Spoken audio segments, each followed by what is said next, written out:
The morning sun filtered through the blinds of Frank Sullivan's suburban home, casting soft stripes across the kitchen table. At 55, Frank's life had settled into a comfortable rhythm. He'd rise at 6:30, brew a pot of strong coffee, and sit with the newspaper while his wife, Ellen, bustled about, prepping for her day as a high school guidance counselor. Their two kids, Matt and Sarah, were grown. Matt, 28, working as an engineer in Chicago, and Sarah, 25, teaching elementary school nearby. The house felt quieter now, but Frank liked the predictability. After 30 years of marriage, he and Ellen had their roles down pat. He sipped his coffee, glancing at Ellen as she packed her lunch. She was still beautiful to him, gray streaks in her auburn hair, laugh lines framing her hazel eyes. She caught his gaze and smiled, a quick, distracted thing. "Don't forget, I've got that staff meeting tonight," she said, zipping her bag. "Might be late." "No problem," Frank replied, folding the paper. "I'll grill some steaks for myself. You want me to save you some?" She waved a hand. "Nah, I'll grab something at school." "Thanks, though." She kissed his cheek, a peck, really, and was out the door. Frank leaned back, savoring the quiet. He'd retired from his job as a construction foreman 2 years ago, trading hard hats for gardening and the occasional golf game with his buddies. Life was good. Stable. Until that afternoon, when stability shattered. It started with a phone call. Frank was in the garage, tinkering with his old Mustang, when his cell buzzed. It was Tom, his oldest friend and former coworker, who lived a few blocks away. "Frank, you got a minute?" Tom's voice was low, hesitant. There was a pause. "Look, I don't know how to say this, but I saw Ellen at the diner on Route 12 yesterday. She was with some guy. They looked close, too close. Like holding hands, laughing. I didn't want to jump to conclusions, but it didn't sit right. I thought you should know." The call ended, but Frank stood frozen, the wrench in his hand forgotten. Ellen? His Ellen? The woman who'd cried with him when their dog died, who'd nursed him through pneumonia, who'd built a life with him. It didn't compute. But the seed was planted, and it burned. That night, Frank couldn't sleep. Ellen came home late, smelling faintly of lavender perfume. New, not hers. She mumbled about the meeting and went straight to bed. Frank lay beside her, staring at the ceiling, Tom's words looping in his head.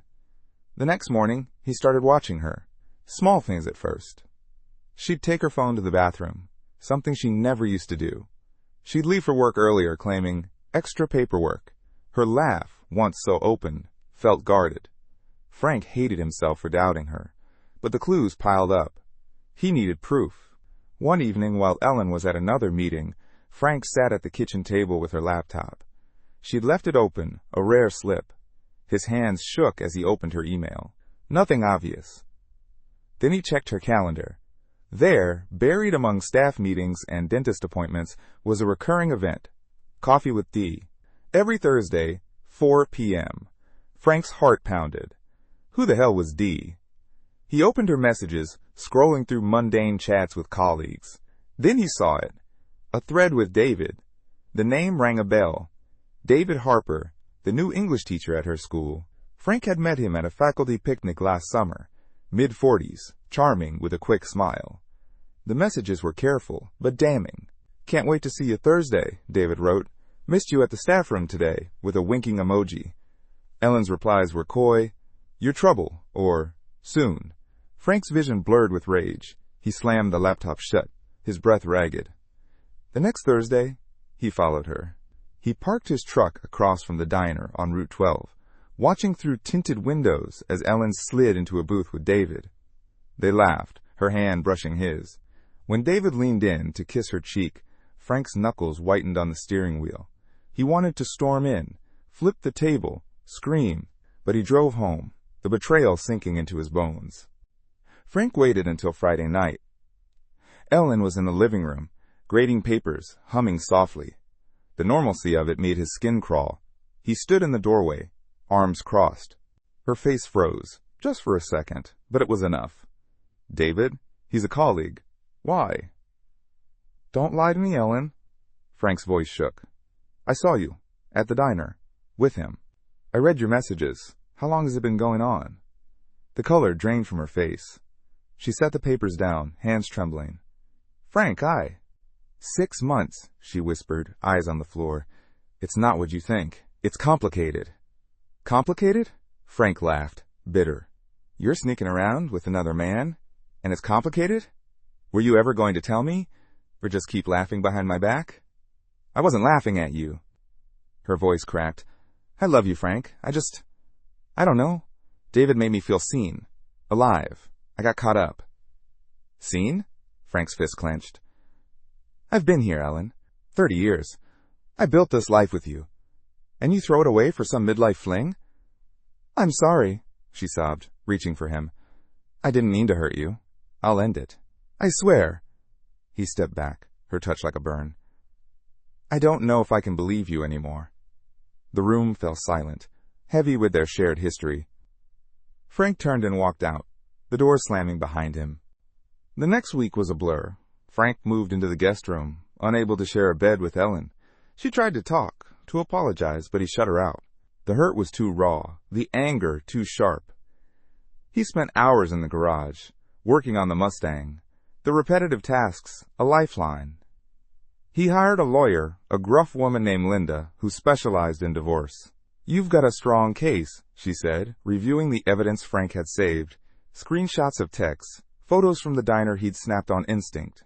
But think hard about what you want. Divorce at this stage? It's not just emotional. It's financial, social, everything. Frank nodded, but his mind was elsewhere. He kept replaying Ellen's words. David made me feel seen. What had he missed? Had he been too comfortable? Too blind?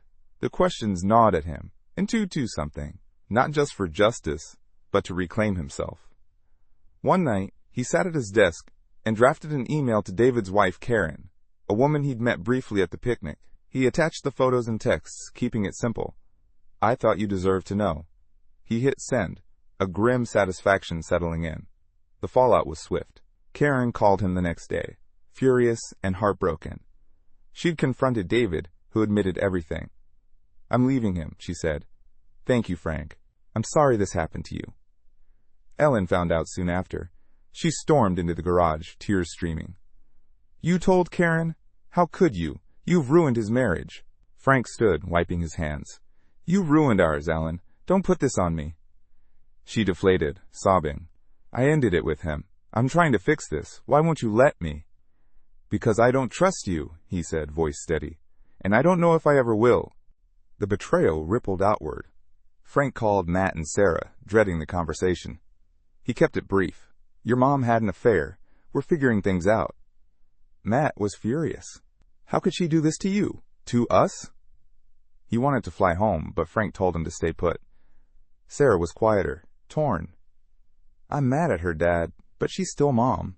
Can you guys work it out? I don't know, kid, Frank said, his throat tight. I'm trying. His sister, Diane, was less forgiving. She called Ellen, leaving a blistering voicemail Frank overheard. You had a good man, and you threw it away. Shame on you. Ellen cried for hours after that, and Frank, despite his anger, felt a pang of guilt. Their friends were a mixed bag. Tom and his wife, Judy, rallied around Frank, inviting him for beers and long talks. Others, like their neighbors the Carters, grew distant, unsure how to navigate the scandal. The social fallout stung, but Frank leaned on his core group, their loyalty a small comfort. Ellen, meanwhile, was unraveling. She took a leave from work, unable to face David or the whispers in the staff room. She spent her days gardening, a mirror of Frank's own coping mechanism, but her flowers looked wilted, neglected. Frank watched her from the window, torn between pity and rage.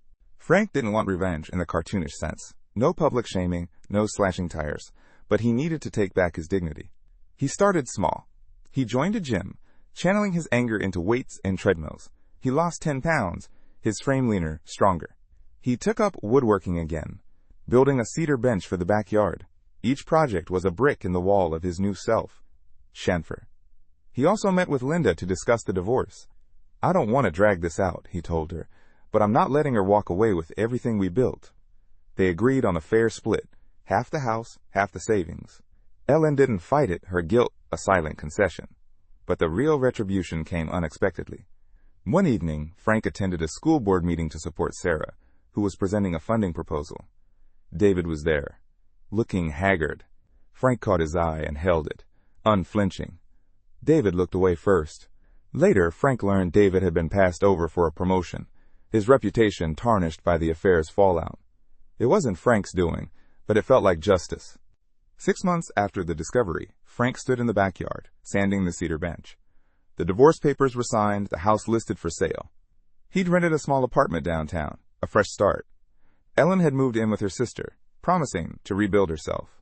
They'd agreed to stay civil for the kids, but the love was gone, a casualty of broken trust. Frank wasn't naive. Healing wasn't linear.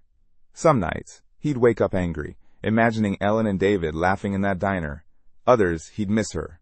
The old her, the one who'd dance with him in the kitchen to Sinatra. But he was learning to let go. He leaned on his kids, who visited often, bringing laughter and takeout. Matt helped him restore the Mustang, their bond tightening.